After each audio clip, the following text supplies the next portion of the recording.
There are times in our lives that Jesus communicates uniquely to us as individuals. If you're a believer, you haven't seen these amazing, wonderful things, but you're just going off his word. What he told Mary not to do, he was now instructing Thomas to do. It is frustrating how little detail we get about those sorts of things, isn't it? I know.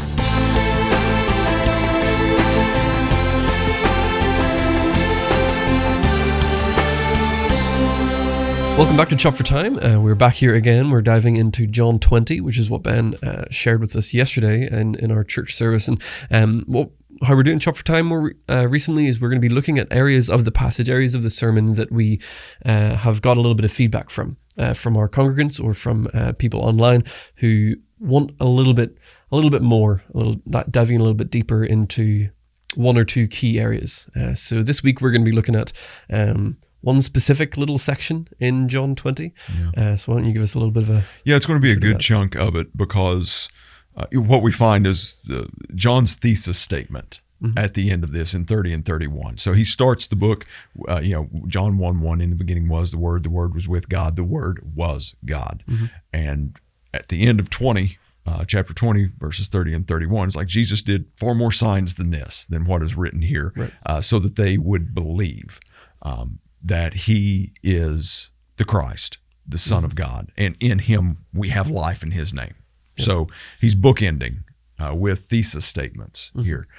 But leading up to that, we see three encounters after the resurrection that move his followers to a greater point of belief. And that's what has really stood out from the feedback that I've gotten, is just the little nuances and the different ways that Jesus kind of revealed himself as a resurrected Lord in this passage, because we see, the first section of scriptures where people who believe with indirect evidence, like they didn't have to see him to believe that he had risen. We see people in that next section that responded, they believed with direct evidence. We find a third section of people who they were slow to believe with direct evidence, but they believed nonetheless. And then the last one was people who believe with no evidence, that they've not seen anything. Yeah. So that's kind of what has stood out to people from yesterday. Yeah, and that little section we see of the people going to the tomb and all of the different responses of what happens. Yeah, so again, like you said, just the way that we see there's evidence that a body's not there. Peter and John sprint to get to the tomb. John looks in first, and it's just recorded. John records that he just notices that the cloths, the linens, are there. Peter goes in. He notices that the cloths are there, but John records that Peter notices a detail that John either didn't or he didn't articulate in his writings, that the one that covered Jesus's face was folded and placed there. Yeah. So we have two disciples here who go, and it's at that moment it says that it hadn't really registered with them about the words that he had said about the resurrection. Right. But in that moment, the risen Lord, this is what that meant. Yeah. So with them looking into the tomb and just seeing the linens, the cloths there, that was enough for them to believe that he is the resurrected Lord with the absence of the body. Yeah. Mary goes back. She finds, she looks in, no record of her noticing the linens. She sees angels. Yeah. Very different. Yeah. Angels, man. But then it says that when she goes out, she encounters someone who she thinks is the gardener or the caretaker of the tombs. And she pleads with him. It's like, do you know what they've done with my Lord? What have you done something with him? Do you know what's happened to him? Please just tell me what they've done with my Lord. That way I can go attend to the body and I'll make sure it's handled properly. And at that point, there was a voice that came back in response, and all that was said was Mary. And she responded in the Aramaic term, Rabboni, which means teacher. So she recognized the voice. Yeah. I don't know what was different about the appearance of Jesus, but there was enough of a difference that just looking at him did not register that this was Jesus. Now, in her defense, coming off of an angelic visitation, Yeah. Probably tears. Who I mean, knows? there's Like, some, there's all types of filters that could have been going through here. So he may have looked different. He may have disguised himself like Gandalf the White whenever he returns in the Two Towers. Which we see happening later, Right. when he's amongst his disciples. Right. It wasn't until he breaks the bread. Yeah. That'd be a whole interesting other Right. study. Yeah. But So we see her, it's with this angelic visitation, encounter with Jesus himself. It's widely believed that she, once realizing who it was, that she went in to embrace him. yeah, And he said, don't touch me, basically, don't cling to me because I've yet to ascend to the Father. So she's, okay, all right. He said, go back and tell him. She goes back and tells him, Thomas isn't there. Then Jesus shows up, again, walking through walls, just appearing, something like that. Doors were locked.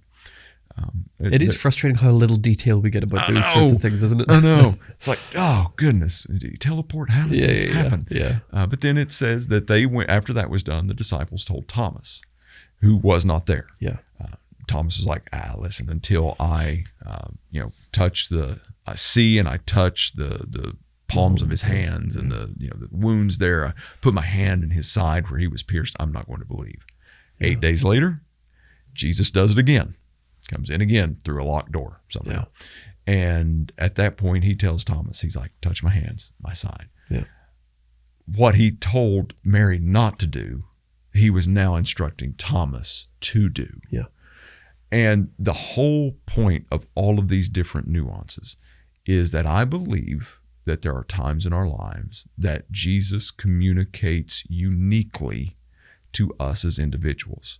Because the way that you tend to communicate, to send information or receive information may be different than the way that I tend to send and receive information. Jesus designed us. He created us that way. He knows which way that we speak. Mm-hmm.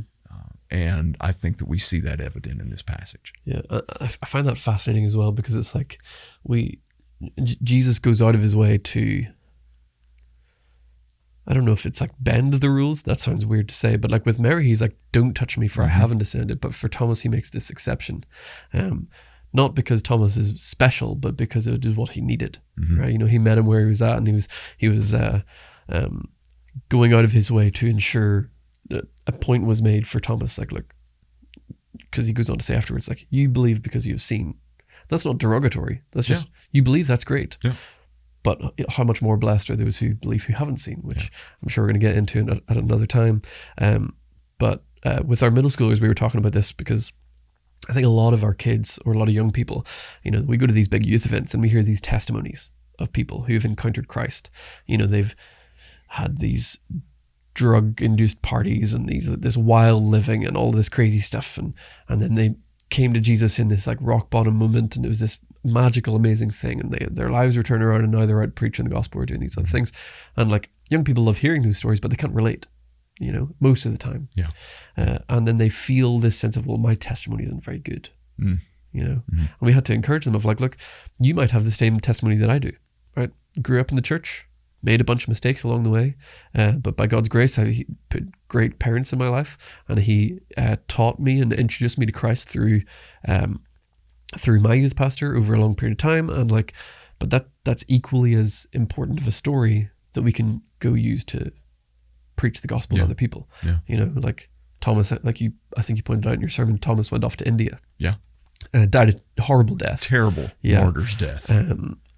But he was, no doubt he would be that person running around being like, guys, I literally put my hands in his side. Yeah. Like I saw the holes in his hands. Like, like he used that experience. Yeah. And this doubt that doubting Thomas had actually propelled him to a greater level of belief, to where he was willing to endure a terrible death because of what he believed. And that's what does not need to be lost in these encounters, is that and we'll talk about this more as the week goes on, but every revelation of Jesus Christ, of who he is, his character, to whatever, to build your belief. Yeah.